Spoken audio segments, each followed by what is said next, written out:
Anyone else stuck in permanent expat mode? Hi, my name is Sadie Schertzer, and I help motivated individuals access their authentic voice and then communicate with clarity and confidence in their personal and professional lives. I have also been an expat for almost 18 years now. I have not lived in the country where I was born in my adult life. So this post resonates with me a lot. OP is saying how they moved from Europe to North America, and then several years later they went back to France, and then down here it says they moved back to North America and realized they couldn't stay there either. Then they moved to Spain, and then they say you can probably guess how that went. I couldn't stick it out. There's already a lot of blame happening just in the way that this is written. And they go on to ask, has anyone else had a similar experience? Staying put becomes almost impossible. They don't enjoy moving, but they can't seem to stay anywhere. So as I mentioned, I have lived abroad for all of my entire adult life. So this feeling of, this is more than a reverse culture shock. I used to talk about that a lot when I was younger and going back and forth. Reverse culture shock, when you feel like you've outgrown your culture or you just don't know things about your culture anymore, and you feel like an alien or an imposter when you go back to visit your friends and family. That is a feeling that I have personally experienced and have a lot of empathy for. But this person has an interesting take on it. It's almost as if they feel that they are to blame. From what I understand, I would ask more questions, obviously, if this were happening live, but it feels like their job has moved them around quite a bit. So I might start there and say, what do you do for work? Are you willing to share that with me? Because it seems like you are a very valued employee. Do you feel like you're valued by your company? It seems like you're doing really good work. Is there some pride that we can explore there? I would also acknowledge that it's normal to feel like you don't belong somewhere when you're constantly moving around, or even if you've been in a place for years and it's not the place where you were born and grew up. That is very normal.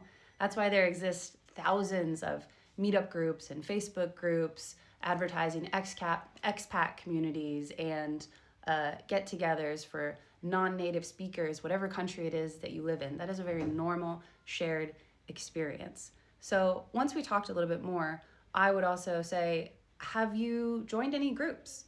Have you built community here that is not just with natives, but also includes people of the culture where you're from, or just from a different culture? Because community is incredibly important to feeling like we are home. And I want to point out something else about an edit they made to the post. I once read somewhere that the more places you see, the fewer chances you have of finding one you like best. Maybe that's it. That's the explanation for me, sort of like a self-fulfilling prophecy. We are so powerful. Our minds are so powerful. In the same way that people believe in self-fulfilling prophecies and their negative aspects, we can manifest any life that we want. So when I read language like maybe it's a self-fulfilling prophecy, I would get a little curious and I would ask some questions about, well, what are some other things that you wanted to achieve in your life and you did? Self-fulfilling prophecies don't need to be a negative thing. They can be very positive outlooks on what's next to come in life. What goal are you working towards? What ambitions do you have? I currently live in a place where I was not born, and so I have a ton of empathy for someone who is basically saying, where's the right place for me? I don't feel like I belong anywhere. But it's important to give yourself credit through the process and be compassionate with yourself, because living outside of your home country is not easy. Even if it's the same language, even if you have friends there, it's just not easy. The culture is different, the traditions are different. It's hard. So I would start by exploring some compassion themes and self-love themes, and then we would just talk about this person's ideal. Do they want to find a place where they feel at home and they can put down roots and they can, build a family or a house or just not move for a while? Or do they actually enjoy the nomadic lifestyle? Because there's nothing wrong with that. What is the thing that you want, and what are the things that we can do today, tomorrow, next week, next month in order to make those a reality? It's not about finding the perfect place. It's not even about having the perfect job or looking a certain way. It's about being compassionate with yourself and looking at the ups and downs as exactly that, ups and downs, celebrating the wins and taking time to acknowledge the losses or the hard times. And finding a community of people who have shared experiences, that is an incredible way to feel empowered by your journey. There's a reason that AA meetings work.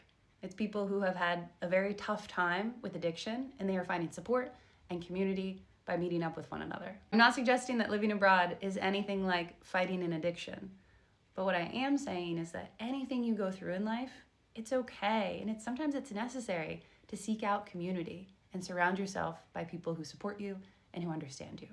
If anyone else has been living abroad for a while or is considering living abroad and would like to hear more information on my journey or just have specific questions, I would love to help you out. I offer one-on-one coaching. You can reach out to me at the email, theclarityexchange@gmail.com.